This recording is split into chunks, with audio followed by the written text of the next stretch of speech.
Hello everyone, আসসালামু আলাইকুম। Welcome back to my channel. সবাই কেমন আছেন? আশা করি সবাই ভালো আছেন। কাছে এবং দূরে, দেশে এবং দেশের বাইরে যে যেখান থেকে আমার ব্লগ ভিডিও দেখতেছেন, আবারও ওয়েলকাম জানাচ্ছি সবাইকে। সব সময়ের মতো আমি আজও আরও একটি ডেইলি ব্লগ আপনাদের সাথে শেয়ার করতেছি। আশা করি সবাই শেষ পর্যন্ত আমার সাথেই থাকবেন। সব সময়ের মতো আমি আজও বলি, যারা যারা এখন আমার চ্যানেলটিকে সাবস্ক্রাইব করেননি, সাবস্ক্রাইব করে আমার পাশে থাকবেন প্লিজ। আর যারা করে ফেলেছেন তাদেরকে অসংখ্য ধন্যবাদ। আর যারা আমার পেজে দেখতেছেন, আমার পেজটিকে ফলো করে রাখবেন। আর লাইক, কমেন্ট, শেয়ার করতে ভুলবেন না প্লিজ। সবাই বেশি বেশি করে শেয়ার করবেন আর আমার পাশেই থাকবেন। আজ হচ্ছে আমি একটা রেসিপি শেয়ার করতেছি আপনাদের সাথে। আমি অনেকবার অবশ্যই ইউটিউবে দেখছি এটা, চিকেন মাঞ্চুরিয়ান। তো এটার আসলে কালারটা দেখে, এটার রান্নাটা দেখে আমার খুবই খেতে ইচ্ছে হয়েছিল, যে অনেক দিন থেকে বানাবো বানাবো করে বানা হয়নি। তো আজ হচ্ছে আমি বলতেছি যে দেখি ট্রাই করে কীরকম হয়। তো এখানে হচ্ছে আমি মুরগির 2টা বুকের মাংস নিয়েছি, হাড় ছাড়া। তো এখানে আমি যতটুকু দেখছি অবশ্যই হাড় ছাড়াই মাংস নিছে। তো তাই আমি হচ্ছে এখানে হাড় ছাড়া মাংস নিয়েছি 2টা। তো যেহেতু আমরা মানুষ কম, অল্প করে করতেছি, তো এখানে হচ্ছে আমি ছোটো সাইজ করে সেই মাংসগুলো কেটে নিয়েছি আগে।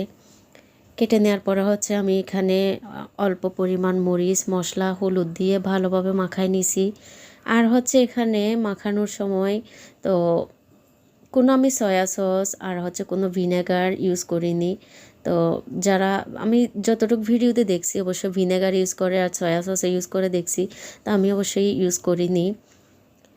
তো এখানে হচ্ছে একটা ডিম দিয়ে আর হচ্ছে 2 চামচ মতো কর্নফ্লাওয়ার দিয়ে আমি ভালোভাবে মাখাই নিছি। মাখায় হচ্ছে প্রায় 1 ঘন্টা মতো আমি রেস্টে রাখছিলাম।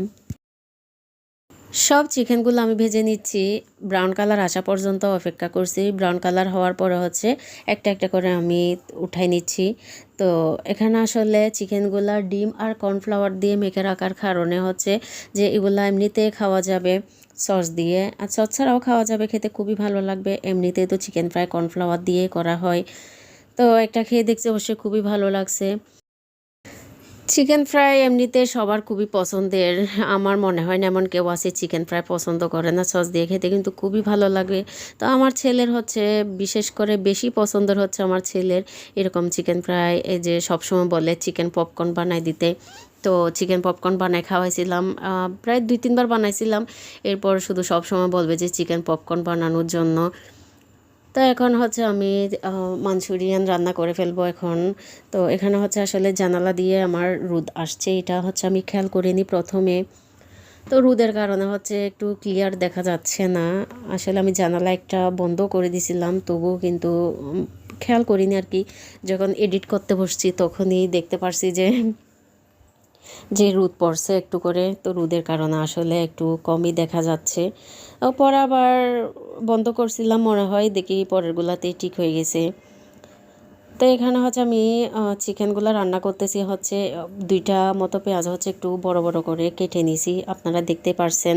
আর হচ্ছে এখানে রসুন কুচি, আদা কুচিও দেয়, অবশ্যই আমি আদা কুচিটা দিই না, আদা কুচি একটু কম ভালো লাগে আর কি। তো এখানে আমি 5-6টা মতো রসুন কোয়া একটু কুচি করে কেটে নিছি। এরপর হচ্ছে আগে রসুনগুলা ভেজে নিছি, ভেজে নেওয়ার পর হচ্ছে পেঁয়াজগুলা দিছি। পেঁয়াজগুলা দিয়ে হচ্ছে একটু সস দিছি, একটু লাল মরিচ অল্প করে দিছি, বেশি না। তো পরে হচ্ছে অবশ্যই কাঁচামরিচ অ্যাড করব, সেই কারণে ঝালের পরিমাণ থেকে অ্যাড করব ঝাল, কারণ যদি ঝাল বেশি হয় তাহলে ভালো লাগবে না খেতে। তো এখন হচ্ছে আমি চিকেনগুলো দিয়ে একটু করে কষাই নিয়েছি প্রায় 3-4 মিনিট মতো। কষাই নেওয়ার পর এখানে হচ্ছে আমি টমেটো সসটা অ্যাড করছিলাম, সয়া সস ও ভিনেগারও কিছু অ্যাড করিনি। এই চিকেন মাঞ্চুরিয়ান রান্না করতে দেখছি আমি ভিনেগার সয়া সস অ্যাড করে, তবে আমি ভিনেগার অ্যাড করি না আর সয়া সস অ্যাড করি না, আমি হচ্ছে টমেটো সস 2 চামচ মতো অ্যাড করছি। তো সয়া সস অবশ্য বাসায় ছিল, তবুও আমার একটু কম ভালো লাগে সেই কারণে অ্যাড করিনি। তো এখানে হচ্ছে একটু গ্রেভির জন্য 2 চামচ মতো আমি পানিতে একটু কর্নফ্লাওয়ার মিশিয়ে নিছি। তো পানিগুলো হচ্ছে দিয়ে দিছি, এখন রান্না প্রায় শেষের দিকে। তো এখানে হচ্ছে আমি একটা ভুল করছি, যে এখানে দেখি আমি চিনি অ্যাড করছিল, তবে আমি মিষ্টি হবে সে কারণে হচ্ছে চিনি অ্যাড করিনি। তো যখন খেয়ে দেখছি তখন দেখতেছি হচ্ছে একটু ঝাল হয়েছে আর হচ্ছে একটু টক হয়েছিল, মনে হয় টমেটো সস দেওয়ার কারণে।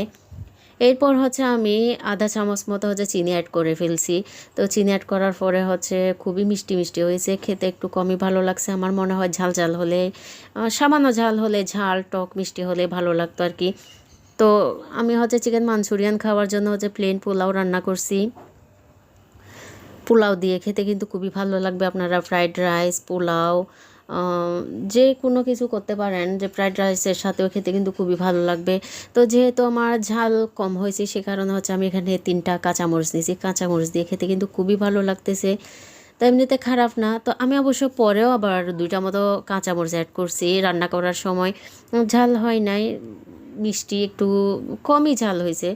তো এখন হচ্ছে কাঁচামরিচ দিয়ে খেতে কিন্তু খুবই ভালো লাগতেছে। তো আমার রান্না কেমন হয়েছে আপনারা কমেন্টে জানাবেন আর কি। আর কারা কারা এরকম চিকেন মাঞ্চুরিয়ান রান্না করছেন সেটা কমেন্টে জানাতে ভুলবেন না। আর আমার রান্না কেমন হয়েছে সেটাও জানাতে ভুলবেন না। তো আর যারা করেননি এখনও করে দেখবেন আর কি, ট্রাই করে দেখতে পারেন। আশা করি খারাপ না, ভালো লাগবে। আমার ব্লগ কেমন হয়েছে আপনারা কমেন্টে জানাতে ভুলবেন না। আর আমার রান্না কেমন হয়েছে সেটা কমেন্টে জানাতে ভুলবেন না। যারা যারা শেষ পর্যন্ত আমার ব্লগের সাথে ছিলেন সবাইকে অসংখ্য ধন্যবাদ। আল্লাহ হাফেজ।